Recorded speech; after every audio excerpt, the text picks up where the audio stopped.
Bonjour et bienvenue en fait pour cette deuxième partie du podcast avec Evan Mobile de Génération Phonehouse. Donc on va cette fois-ci vous parler d'un autre mobile qui est en fait le Nokia N93i, le remplaçant du Nokia N93. Là on a une version prototype Ouais. qui n'ont pas finalisée. Et on a eu la chance de bénéficier justement d'un produit qui avait encore le mode autofocus sur la vidéo, Tout à fait. puisque celui-ci maintenant a disparu sur les versions qui seront commercialisées. C'est la version définitive. Donc on garde un gabarit assez imposant. On va voir au niveau des fonctions ce qui a changé dans un test tout de suite.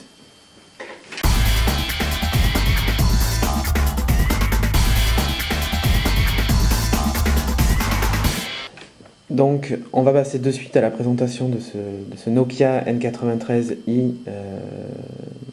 Remplaçant du N93. Du N93, tout à fait. Alors c'est une version proto, je vais vous le prouver. Puisqu'en fait ici on a un numéro de Nokia qui est pas connu. Donc c'est pas un nouveau modèle, hein. C'est bien un prototype. C'est bien le N93 Internet Edition, le N93i qui prend certaines traces de doigts. Mais... Donc façade miroir sympathique, d'ailleurs on se voit dedans. Tout à fait. Bonjour. Bonjour. Bonjour public. Donc c'est déjà d'un point de vue esthétique. Rien à dire. Alors, moi je trouve que, en tant qu'utilisateur de N93, je trouve qu'il est carrément plus beau, quoi. Et moi, en tant que sceptique du N93, j'avoue avoir regardé le téléphone de près parce que je me disais, on a quand même un produit sexy en face de nous. Ouais. Donc là-dessus, on était tout à fait d'accord. Et Cédric, en tant qu'ancien utilisateur, et moi, en tant que gros sceptique du produit, on a dit, on a un produit vraiment très quali en face de nous qui donne envie de toucher, de regarder un peu ce qu'il a dans le ventre. Alors moi je suis un convaincu de toute façon de ce N-Series. Il y a juste un défaut que je lui ai trouvé. Certains aiment, d'autres n'aiment pas. Je trouve que le clavier, je préférais à la limite le clavier du N93 avant, avec les touches qui dépassaient un peu. Là c'est tout plat, ils ont voulu faire du Razor-like. Bon, à voir. Je trouve que justement ça fait pas... Alors que moi en parallèle j'adore le clavier. Voilà, donc comme quoi. Ce qu'on disait c'est on aime ou on n'aime pas. On aime ou on n'aime pas. Moi le clavier je trouve un peu moins bien que l'autre. À côté de ça, le clavier quand même est assez. Enfin, je veux dire, on n'a pas de problème pour taper sur les touches. Ah non, voilà, ça pas pose pas de souci, mais moi c'est juste une question d'habitude en fait. Voilà. Donc ça marche bien. On va faire le tour du propriétaire. Bon là il n'y a pas 14 touches. Oui, il n'y a pas 14 touches. Là c'est plus basique. C'est très tourné vers une utilisation vraiment vidéo, donc on a pas mal de raccourcis. Donc là, l'activation du flash comme avant, flash ou torche, la possibilité de passer du mode photo au mode vidéo, et le joystick pour tout ce qui est réglage. Voilà, que moi j'ai découvert ce que c'était déjà présent sur le N93. C'était déjà présent, oui. Déjà présent sur le N93. C'était déjà présent. À noter toujours la molette pour le zoom, et donc le bouton de déclenchement de l'appareil. Alors moi ce que j'ai découvert sur cet appareil là, pour ceux qui ne connaissent pas ce genre de modèle là, c'est qu'automatiquement dès qu'on va faire pivoter l'écran, le téléphone va se mettre en mode vidéo. Alors, je pense que c'était déjà sur le N93. C'était déjà le cas sur le N93. Oui. C'est un petit gadget mais très pratique, on n'a pas à trifouiller, à chercher la fonction. Voilà, exactement. On veut filmer ou prendre une photo. À noter toujours la présence du zoom optique. Hein, oui. Qui est assez sympathique. Toujours aussi bruyant par contre, là, je trouve. Ça marche bien. Au niveau du menu, on retrouve tous les réglages photo et vidéo du N93, tout simplement. À noter aussi sur tout ce qui est fonction photo qu'on a un très bon autofocus, hein, parce qu'on a pu tester. Ouais, on a pu tester. Il est extrêmement rapide, surtout, c'est assez incroyable. Donc là, je vais vous montrer l'autofocus. Vous allez voir. Voilà, la mise au point est déjà faite. C'est quand même super rapide comparé à ce qui se faisait avant. Alors, comme on vous disait dans l'introduction, l'autofocus était initialement prévu pour être aussi présent sur la vidéo. Exactement.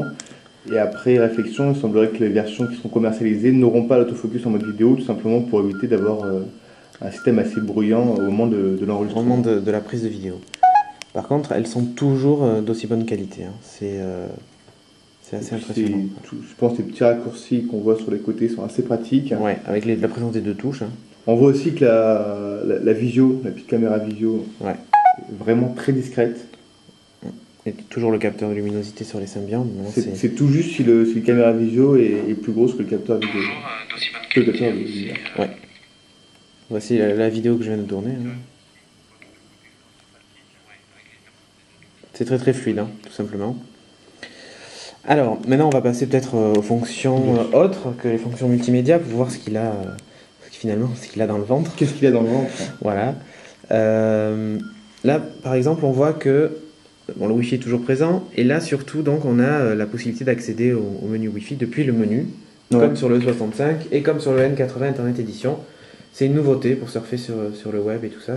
Alors je pense que là-dessus, à mon avis, ils ont essayé un peu de faire ce qu'on retrouve sur du Windows Mobile, c'est-à-dire d'avoir vraiment un accès rapide là-dessus. C'est le Today Screen de Windows Mobile, c'est exactement ça, quoi.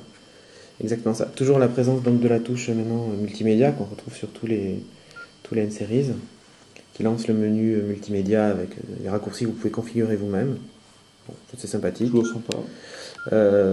Et donc le menu Symbian, toujours du grand classique. Toujours du grand classique. Ça bouge pas, mais c'est bien parce qu'à la limite on passe d'un mobile à l'autre, et puis on garde le menu, que l'on avait l'habitude de trouver sur son mobile. Donc voilà. Au niveau des applications, on retrouve aussi la radio FM, ça n'a pas changé. Ouais. Bon, là on va pas après s'étendre sur les fonctions réalisateur, tout ça c'est la même chose que ce qu'il y avait sur le N93i. Toute la partie internet, oui voilà, on a finalement ce qu'on trouvait sur les Internet Edition, c'est la présence du lecteur de flux RSS, toujours pareil, Event Mobile, génération Phonehouse disponible en flux RSS, vous pouvez les configurer et avoir les dernières news directement sur le mobile. Toujours l'assistant, et puis la présence de télécharger pour télécharger des applications. Connectivité, bon, du classique. Du classique. Ouais, à noter la présence de l'infrarouge, quand même. Toujours, hein. Parce que, très utile. Parce qu'en fait, mais en fait, Nokia l'avait abandonné sur certains de ses modèles. Ouais. Et là, c'est le retour, quoi. Et pourquoi ce retour? Est-ce que tu as des infos toi là-dessus? Non, en fait, à vrai dire, je sais pas pourquoi parce que... ce revirement, mais je pense qu'en fait, c'est tout simplement une question d'image. Voilà. Se dire qu'il n'a pas l'infrarouge, alors que les autres l'ont, je sais pas. Oh, parce que c'est vrai qu'on est passé maintenant sur des produits, on est à fond sur le Bluetooth, le Wi-Fi, comme on l'a vu sur ce produit-là. Là, au moins, on peut pas lui reprocher un manque de connectivité. Non, tout à fait. À noter, la sortie télé toujours présente. Alors ça, c'était très pratique pour pouvoir visualiser vos films sur la télé. Il sera très certainement livré avec le même câble que le N93, c'est-à-dire le câble RCA Pop Port, donc.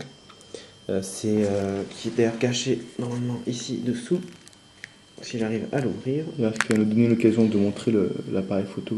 Voilà. Ouais, l'optique. Et le flash juste en dessous. Voilà. Donc on est toujours sur une optique car size. Notre ami car size. Ouais, ça va pas changer. Donc toujours de très bonne qualité. Toujours de très bonne qualité. Je trouve que les photos sont améliorées par rapport au N93 avant, qui était moins bon qu'un N73 par exemple en termes de photos. Mais là, je trouve qu'il y a eu un changement, quoi. Un vrai changement. Justement, puisqu'aujourd'hui, l'utilisation principale, ça va être la photo, la vidéo, sur du 3 mégas de pixels, toi qu'on a testé plusieurs, est-ce que tu penses que ça équivaut par exemple à un K800 ou c'est équivalent, c'est meilleur? En fait, le K800 fait de très bonnes photos et il est aussi capable d'en faire de très mauvaises. Ouais. Alors que je trouve qu'en constance, le N73 par exemple faisait plus souvent de meilleures photos. Tout à fait, je suis d'accord là-dessus. C'est assez incroyable. Et là, tu dis que le N93 est un niveau au-dessus encore de non, le N93 est enfin arrivé au niveau du N73. Voilà, c'est du même niveau en fait. On rappelle qu'on peut encore l'ouvrir également dans le... Oui, tout à fait. La possibilité de l'utiliser en paysage pour regarder vos vidéos. Ce qu'on se disait idéalement, ça serait l'intégration d'un clavier alphanumérique. Voilà. Bon, il existe aujourd'hui des claviers Bluetooth qui peuvent éventuellement compléter l'absence de ce clavier-là. Bon, c'est sympathique. À la limite, ça me fait penser, vidéos, quand je le vois comme ça avec le capteur infrarouge, ça me fait penser au MacBook. Il manquerait plus qu'une télécommande en fait. Éventuellement. Ce serait sympathique. Peut-être une prochaine étape dans l'évolution des Symbians. Dans tous les cas, sur ce produit-là, notre avis n'a pas forcément été partagé parce que tous les deux on a été convaincus de ce produit-là. Ouais. Si je ne me trompe pas, il a un petit peu perdu en épaisseur. Oui, il a perdu en épaisseur, ça c'est une évidence. Je pense qu'on a gagné en design et peut-être pas en qualitatif parce qu'après les goûts, les couleurs, mais en tout cas en accroche visuelle. Moi je trouve qu'il est quand même mieux fini, je trouve que ça bouge malgré le clavier, tu peux ça bouge un peu moins. Pourtant j'ai adoré mon N93. Je trouve que c'est mieux fini en termes de logiciel, même si c'est un prototype, c'est très très stable. J'ai pas rencontré de plantage pendant l'utilisation. Il est vraiment, il est bien fini, quoi. Moi, ce que j'ai envie de dire pour conclure, c'est que si vous voulez vous mettre au podcast, c'est l'outil idéal. Exactement. Pour commencer du podcast, ça, je vous le conseille. En appoint même d'une caméra, au lieu de vous trimballer toujours Bien avec sûr. une caméra, vous pouvez utiliser un N93i. Voilà, c'est parfait, c'est parfaitement intégré, les vidéos sont de très bonne qualité. Et de Voilà. profil comme ça, il nous ferait penser un peu à un Sanyo. Oui, c'est vrai qu'il fait penser à un Sanyo Exacti en fait. C'est vraiment chouette. Donc, convaincu par ce produit, reste à voir ensuite les prix de commercialisation qui sont peut-être le seul frein pour ce type d'appareil, mais il faut voir qu'on a tout intégré, hein. Tout à Wi-Fi, fait. Bluetooth, voilà, tout y est quoi. Rien ne manque. C'est parfait pour toi, Adrien? Un très bon produit pour moi. Voilà, ok, donc vendu. Allez, à bientôt pour un prochain podcast. À bientôt.